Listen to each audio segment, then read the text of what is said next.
یا رب صل وسلم دائما ابدا علی حبیبک خیر الخلق کلہم۔ عزیز ساتھیو، علامہ سید احمد حمودی رحمۃ اللہ تعالی علیہ نے اپنی کتاب شرح الاشباہ میں 10 ایسے جانوروں کا ذکر فرمایا ہے جو جنت میں جائیں گے۔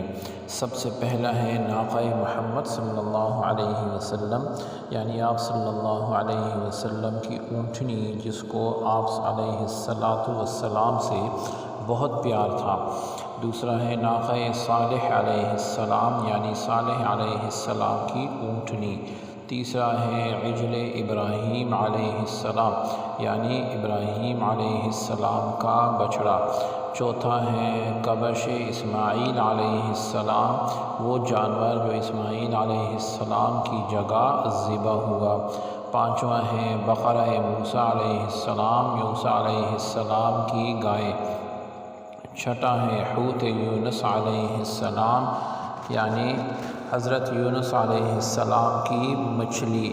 ساتواں ہے حمار عزیر علیہ السلام، یعنی اللہ کے وہ پیغمبر ہیں، ان کا گدھا جو تھا یہ اس کے بارے میں ہے۔ آٹھواں ہے نملہ سلیمان علیہ السلام، یعنی سلیمان علیہ السلام کی جو چونٹیاں ہیں، جس کا ذکر قرآن میں ہوا ہے۔ نواں ہے ہدہد سلیمان علیہ السلام، اور 10واں ہے کلب اصحاب کہف، یعنی جو کتا ہے اصحاب کہف کا، یہ بھی جنت کے جانوروں میں سے ہیں۔ سبحانک اللہم و بحمدک، اشہد ان لا الہ الا انت، استغفرک و اتوب الیک۔